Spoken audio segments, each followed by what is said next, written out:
Let's cover this small topic, orthogonal matrix. So it is another example of square matrix. अभी तक हमने कौन कौन से स्क्वायर मैट्रिसेस पढ़े हैं? Symmetric and skewed symmetric, then identity matrix, then orthogonal matrix को भी उस लिस्ट में ऐड कर दीजिए. So a square matrix is said to be orthogonal matrix. Square matrix means number of rows equals to number of column in a matrix. कब orthogonal होगा?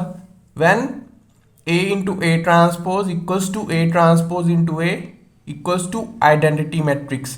So very important property of orthogonal matrix.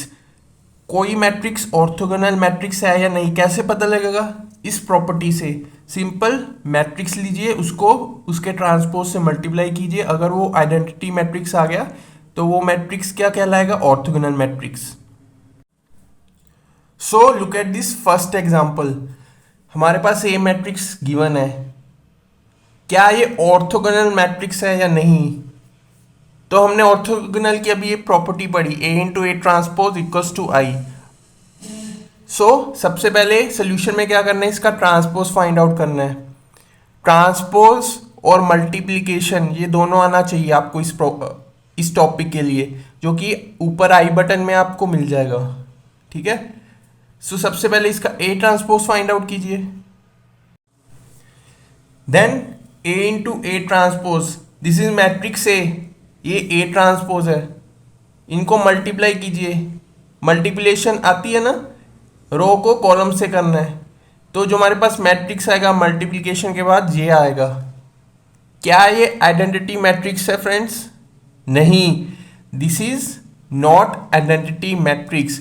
Identity matrix में हमेशा आपके जो main diagonal elements, जिसको principal diagonal element भी बोलते हैं, ये प्रिंसिपल डायगोनल ये हमेशा 1 होंगे.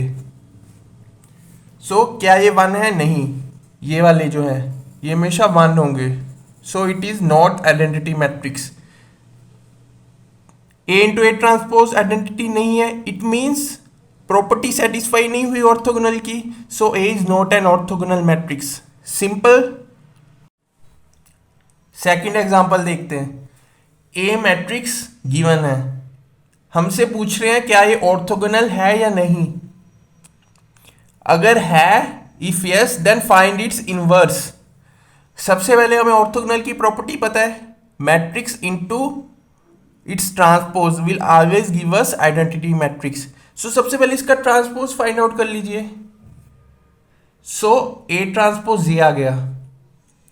इसमें एक कंफ्यूजन होगी, ए हमारे पास ये है, 1/9 ए ट्रांसपोज भी में भी आएगा, ये भूल मत जाइएगा, क्योंकि हमने एक प्रॉपर्टी पढ़ी थी के ए होल ट्रांसपोज.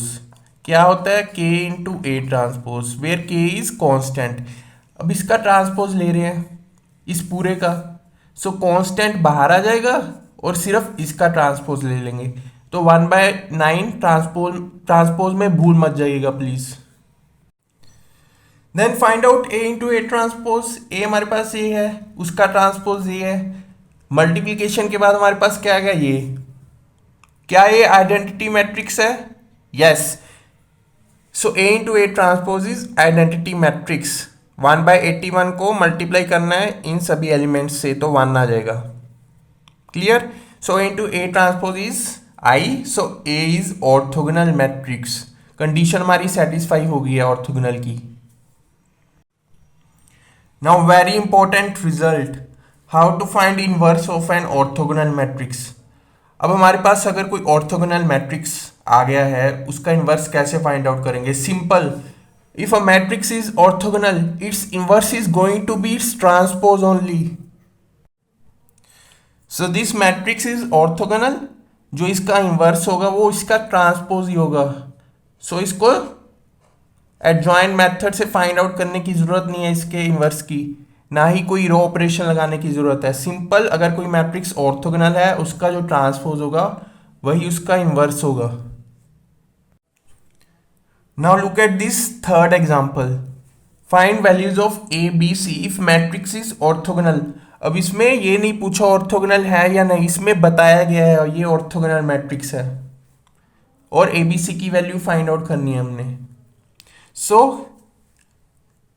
हमारी अप्रोच वही रहने वाली है, सबसे पहले इसका ट्रांसपोज फाइंड आउट करना है। और हमें ऑर्थोगोनल मैट्रिक्स की प्रॉपर्टी पता है, A into A transpose will always be identity matrix. So A into A transpose हमने आइडेंटिटी मैट्रिक्स लिख लिया।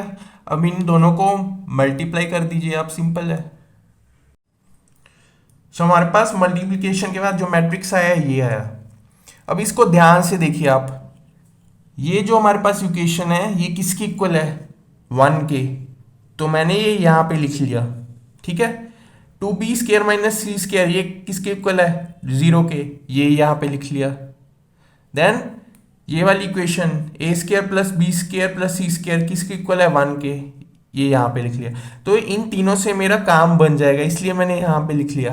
अगर आपको कोई और इक्वेशन से फाइंड आउट करना है तो आप कर सकते हो, लेकिन ये 3 इक्वेशन मेरे लिए सफिशिएंट है।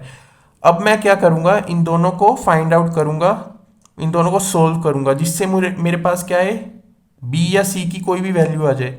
तो कैसे करना है, इन दो इक्वेशन को प्लस कीजिए या माइनस कीजिए, जिससे क्या है, एक हमारे पास अननोन कैंसल आउट हो जाए।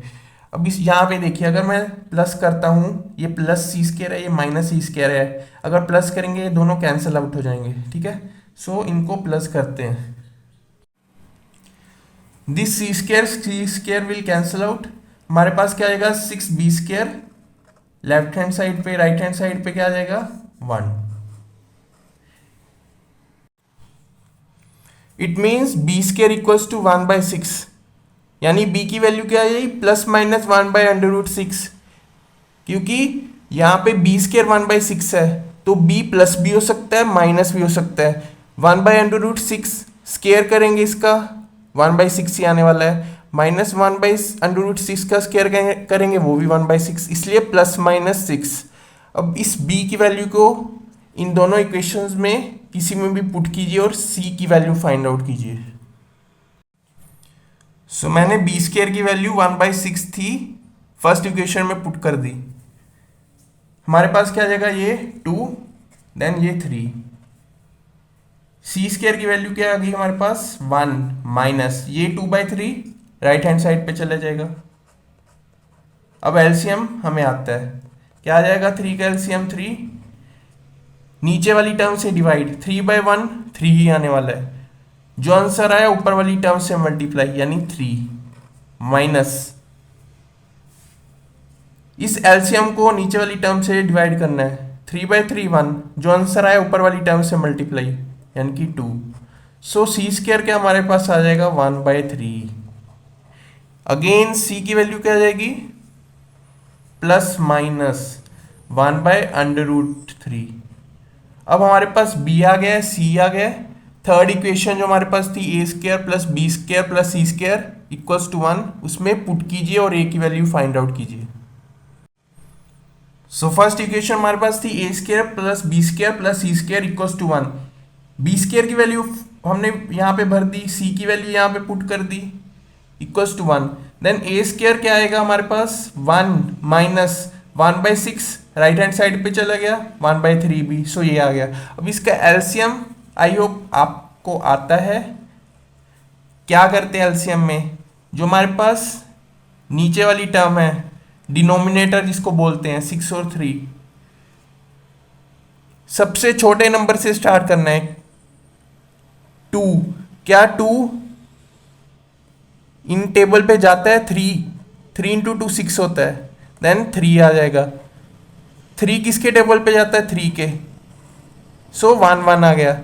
यहाँ पे हमने स्टॉप कर देना है, ठीक है। जो हमारे पास फैक्टर्स आए 3 और 2, इनको मल्टीप्लाई कर देना है, ये इसका एलसीएम आ जाएगा 6। नीचे वाली टर्म यानी डिनोमिनेटर से डिवाइड 6 को करना है, 6 ही आ जाएगा, ऊपर वाली टर्म से मल्टीप्लाई, सो 6 माइनस नीचे वाली टर्म 6/6 1, ऊपर वाली टर्म से मल्टीप्लाई, माइनस नीचे वाली टर्म से डिवाइड करना है, 6/3 2, 2 इंटू 1 2 ही आने वाला है, so 6 minus 3/6। It means a² equals to 3/6, यानी a की वैल्यू हमारे पास क्या आ जाएगी, a² आ गया हमारे पास 1/2। ए आ जाएगा हमारा ±1/√2। सो ए बी सी हमारे पास क्या आ गए, ये आ गई वैल्यूज। सो ए बी सी हमारे पास ये वैल्यूज आ गई। सो हमारे पास आंसर आ गया है। Thank you for watching this video.